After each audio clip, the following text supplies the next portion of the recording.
Hermanos, buenos días.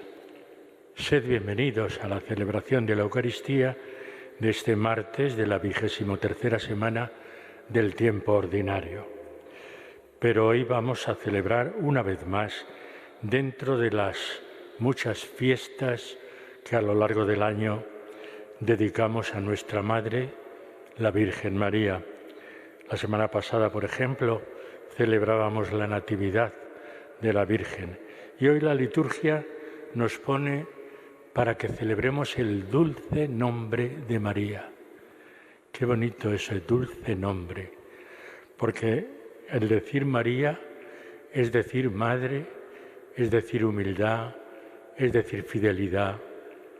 María lo es todo eso. Lectura de la carta del apóstol San Pablo a los colosenses. Hermanos, ya que habéis aceptado a Cristo Jesús, el Señor, proceded unidos a Él, arraigados y edificados en Él, afianzados en la fe que os enseñaron y rebosando agradecimiento. Cuidado con que nadie os envuelva con teorías y con vanas seducciones de tradición humana, fundadas en los elementos del mundo y no en Cristo, porque en Él habita la plenitud de la divinidad corporalmente, y por Él, que es cabeza de todo principado y potestad, habéis obtenido vuestra plenitud. En Él habéis sido también circuncidados con una circuncisión no hecha por manos humanos mediante el despojo del cuerpo de carne, con la circuncisión de Cristo. Por el bautismo fuisteis sepultados con Cristo y habéis resucitado con Él, por la fe en la fuerza de Dios que lo resucitó de los muertos. Y a vosotros, que estabais muertos por vuestros pecados y la circuncisión de vuestra carne, os vivificó con Él y nos perdonó todos los pecados. Canceló la nota de cargo que nos condenaba con sus cláusulas contrarias a nosotros. La quitó de en medio, clavándola en la cruz y destruyendo por medio de Cristo a las potestades y los principados. Los exhibió en público espectáculo y los llevó cautivos en su cortejo. Palabra de Dios. Te alabamos, Señor. El Señor es bueno con todos. El Señor es bueno con todos. Te ensalzaré, Dios mío, mi Rey. Bendeciré tu nombre por siempre jamás. Día tras día te bendeciré y alabaré tu nombre por siempre jamás. El Señor es bueno con todos.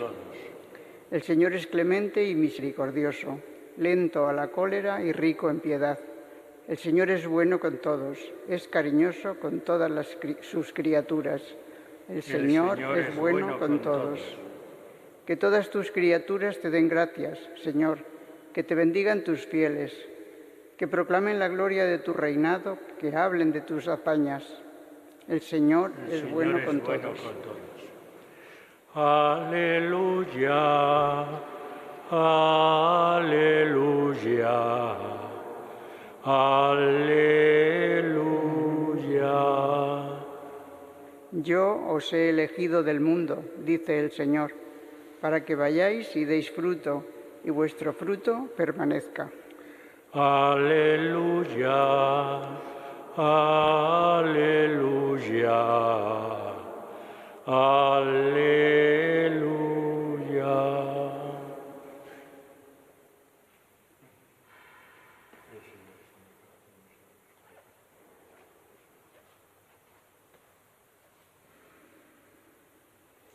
El Señor esté con vosotros. Evangelio de nuestro Señor Jesucristo según San Lucas. En aquellos días Jesús salió al monte a orar y pasó la noche orando a Dios.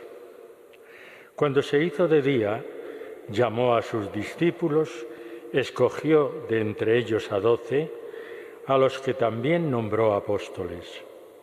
Simón, al que puso de nombre Pedro, y Andrés su hermano, Santiago, Juan, Felipe, Bartolomé, Mateo, Tomás, Santiago el de Alfeo, Simón llamado el Celote, Judas el de Santiago y Judas Iscariote, que fue el traidor.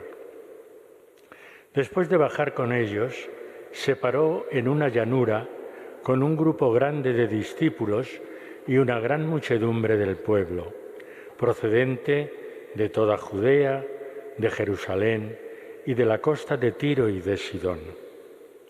Venían a oírlo y a que los curara de sus enfermedades.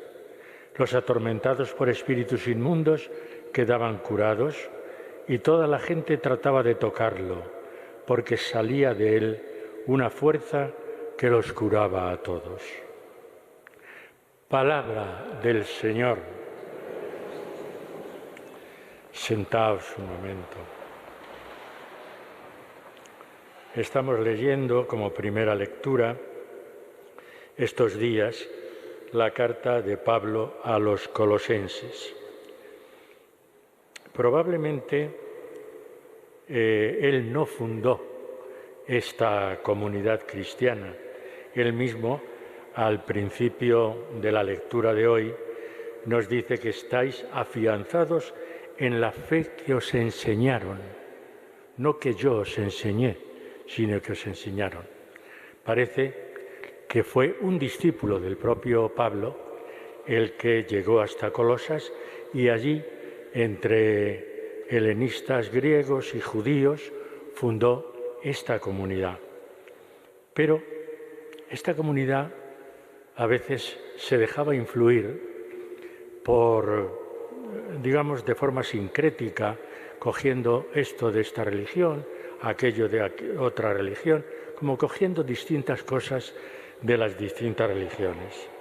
Y entonces Pablo, en la lectura de hoy, les dice, tened cuidado con eso, que no os envuelvan, cuidado con que nadie os envuelva con teorías y con vanas seducciones de tradición humana, fundadas en los elementos del mundo y no en Cristo. Y entonces les hace, digamos, ese consejo. Vosotros habéis aceptado a Cristo el Señor, proceded unidos a Él, arraigados y edificados en Él. Si habéis conocido a Cristo, dejad todo lo demás. Todo lo demás no tiene ninguna importancia, porque en Él, dice Pablo, habita la plenitud de la divinidad, y por Él, que es cabeza de todo principado y potestad, habéis obtenido vuestra plenitud. Él es la plenitud. Nuestra fe en Cristo nos da también a nosotros la plenitud. Y más adelante nos dice, por el bautismo fuisteis sepultados con Cristo y habéis resucitado con Él. Quizá no somos lo suficientemente conscientes de que en nosotros, por la fe, por el encuentro y por la experiencia con Jesús, hemos cambiado, somos personas diferentes. Ya no estamos siguiendo a un líder o a un jefe humano, no, estamos siguiendo a Jesús, el Mesías, el Hijo de Dios, el Cristo que nos salva. Y hemos sido bautizados en Cristo y por eso, recordando nuestro propio bautismo, hemos sido sepultados con Cristo y hemos resucitado con Él. A vosotros que estabais muertos por vuestros pecados, os vivificó con Él y nos perdonó todos los pecados. Qué cosa más bonita el decir, si es que ahora los que seguís a Cristo sois criaturas nuevas, habéis sido perdonados, habéis sido salvados, se os ha indicado no el punto de partida, que es el bautismo o el encuentro con Cristo, sino el camino hacia la meta definitiva en Cristo. ¿Somos conscientes nosotros, tantos siglos después, de eso que el propio Pablo les dice a los colosenses? ¿Somos conscientes? ¿Nos damos cuenta de que el seguimiento de Cristo nos hace personas o criaturas completamente distintas y diferentes a lo que el mundo nos predica, lo que el mundo nos transmite lo que el mundo nos ofrece. Y en el Evangelio nos vamos a encontrar con 2 o 3 puntos fundamentales. ¿Qué es lo que hace Cristo cuando tiene que tomar una decisión?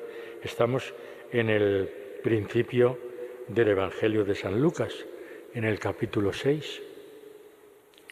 ¿Qué es lo que hace Cristo cuando tiene que tomar una decisión, como es nombrar a los apóstoles, subir a la montaña a orar? Y pasó la noche orando a Dios. El poder de la oración. Como Cristo, cuando tiene que tomar una decisión importante, lo primero que hace es apartarse a orar, a sentir esa cercanía del Padre, esa cercanía de Dios. Y Él es fiel siempre a esa oración, a la intimidad con el Padre. Y una vez que pasa la noche orando, ahora es cuando va a tomar la decisión. Cuando se hizo de día, llamó a sus discípulos y nombró a 12, que los llamó apóstoles. Y nos da los nombres de todos esos apóstoles. Primera decisión de Jesús, pero luego baja al llano. Y en una llanura con un grupo grande de discípulos y una gran muchedumbre del pueblo, entonces les anuncia el reino de Dios. Primero elige a los apóstoles, luego a otros discípulos, que somos nosotros, que es la Iglesia, les predica, les anuncia el reino de Dios. Y finalmente al pueblo, dice él, procedente de Judea, de Jerusalén y de la costa de Tiro y de Sidón. Al pueblo, son como 3 círculos. Los apóstoles, que van a ser los que van a llevar a cabo, una vez Jesús haya ascendido a los cielos, van a llevar a cabo el anuncio del reino de Dios. Luego el resto, los discípulos, que somos la Iglesia, que estamos también llamados a anunciar en nuestro mundo y en nuestras vidas el reino de Dios. Y finalmente el pueblo al que hay que anunciar la salvación de Dios. Esos 3 círculos, apóstoles, Iglesia y pueblo, son esos 3 círculos que siguen estando presentes y actuales en medio de nuestro mundo. Y si tenemos a los sucesores de los apóstoles, que son los obispos, que son los que nos confirman en la fe, presididos por el Papa, nosotros tenemos que asumir también ese anuncio del reino, asumir también, como decía la primera lectura, porque en el bautismo hemos sido sepultados y hemos resucitado con Cristo, nosotros también estamos llamados a ser testigos del reino de Dios en nuestro mundo. Y finalmente el mundo, la sociedad, que hoy vive quizá un tanto de espaldas a la fe cristiana. Decía el otro día un titular que leí de un periódico que decía: el mundo británico ha dejado de ser cristiano. ¿Por qué? Pues porque nos ha influido de tal manera el mundo y los valores del mundo que hemos abandonado nuestra fe, que lo que nos importa ahora es el tener más, el consumir más, el ser yo más que nadie, el tener más prestigio. Y por eso el titular decía eso: el mundo británico ha dejado de ser cristiano. ¿Se nos puede decir también a nosotros algo parecido? Porque no damos testimonio del amor de Cristo, porque también nosotros, por rutina o por lo que sea, hemos abandonado el mensaje cristiano y no lo vivimos coherentemente?